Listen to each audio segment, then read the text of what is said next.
Сұрапыл соғыста ерлігімен мәңгі есімізде болатын Бауыржан Момышұлының соғысқа қатынасқан жазушы ретінде батыл жүректен шыққан сөз маржандары асыл қанатты сөздерін маржандай тізіп, алдарыңызға ұсынуды жөн көрдім. Бірде Бауыржан Момышұлы атамыздан бір кісі сұрапты: «Бауке, айтыңызшы өзі, жер бетінде ең батыр адам кім?» Сонда батыр атамыз ойланбастан: «Жер бетіндегі ең батыр адам ол қыз» депті. Оның мәнісін сұрағанда былай деп жауап беріпті: «Мен қанша батыр болсам да, бөтен танымайтын елде бір сағатта тұрғым келмей қашамын. Ал қыз болса, барған жерінде жалғыз өзі, өмірінде көрмеген, танымайтын адамдармен тіл табысып, сол елді біріктіріп, елде қыла алады, сыйлата да алады, алыса да алады, қаймықпастан ұрпағында көбейтіп, сол елді жеңіп, мәңгі билейді» деген екен.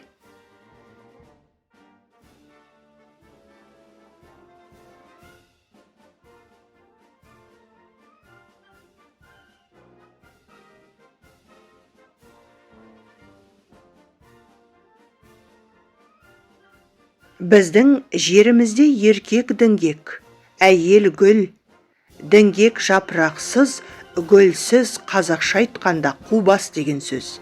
Әйел құнарлы топырақ. Онда адамзат дәні өсіп жетіледі. Біз сол дәннің жемісіміз. Әйелсіз адамзат жемісі ешқашанда бола алмайды. Сын сағатта, ауыр күндерде бауырмалдық пен ынтымақтастық нығаяды, бекиді қатая түседі. Өтіріктің балын жалап тірі жүргенше, шындықтың уын ішіп өлген артық.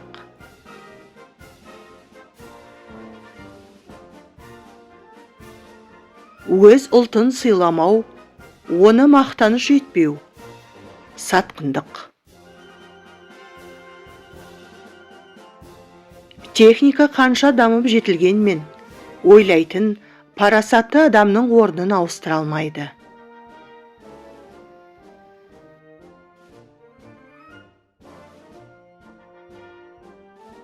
Ана тілін сүймегендік, білмегендік, ұлт сезімін жоя отырып, ұлт безерлік туады.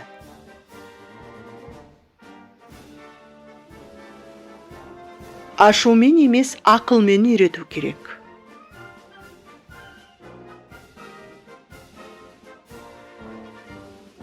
Әділетсіздік ашу ыза туғызады.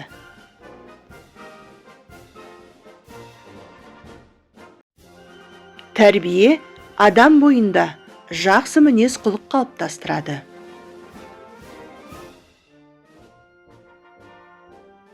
Адам жан тәніне түсетін жөнсіз сын мен ауыртпалықтан, арып ашумен қажудан мүмкіндігінше аулақ болған жөн.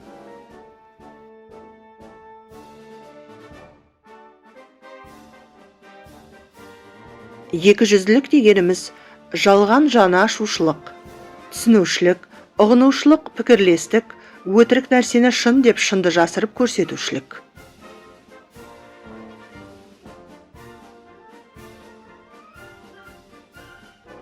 Ерік дегеніміз қозғаушы күш, мақсатқа жету жолындағы кедергілерді жеңуші құрал, әлсіз ерік жігер, жеңіліске ұшыраудың хабаршысы, жалпы мықты ерік жігер, жеңіс серігі.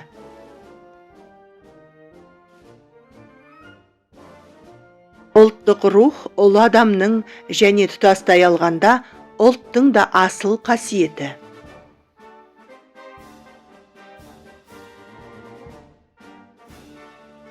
Ең қиыны шыдамдылық, төзімділік, байсалдылық пен сабырлық көрсету. Творчестволық тұрғыдан дұрыс парасатты ойлай білу.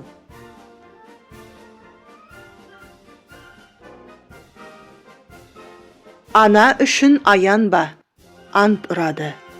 Бала үшін аянба, бетің күйеді. Ел үшін аянба, жігіттілігіңе сын. Алтын басты болсаң да, ардан артық емессің.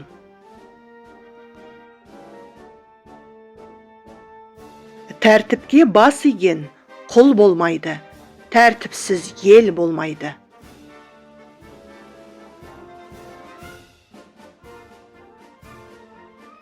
Адамның көз қарасы мен түрі, жан дүниесінің ренгені. Ақылды кісінің өзі де, сөзі де сүйкімді. Ерлік тәрбие жемісі.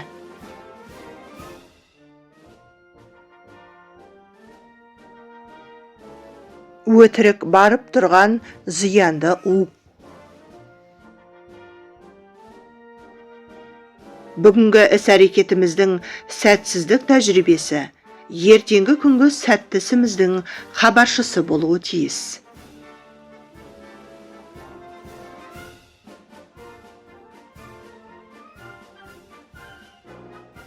Шын дос сыртыңнан мақтайды, сайқалғана бетіңе қарап қылмыңдайды. Сөз жылата да, жұбата да алады.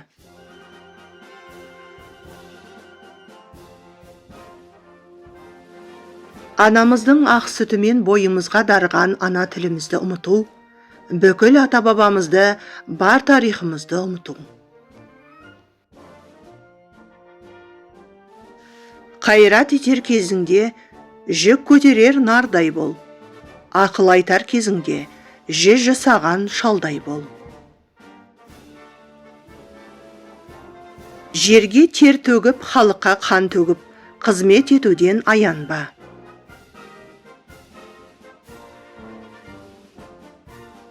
Сын ерді шыңдайды, қорқақты қинайды.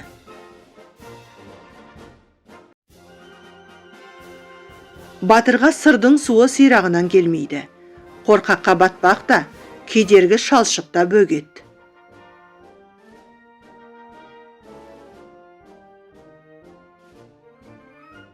Адамзатқа өмірден ар қымбат, өлімнен де ұят күшті. Ұлттық рух бұл асыл қасиет. Ұлтшылдық бұл ұлт ішіндегі жеке адам бойындағы көркеуделік.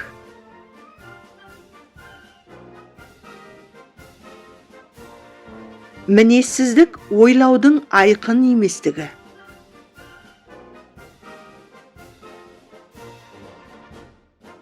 Ержүректілік пен батылдық жүректен шығуы тиіс. Әділдікті мойындау адал кісінің ісі.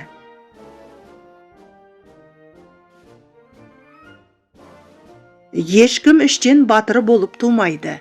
Батырлықта мінез секілді өскен орта, көрген тәрбиеге байланысты қалыптасады.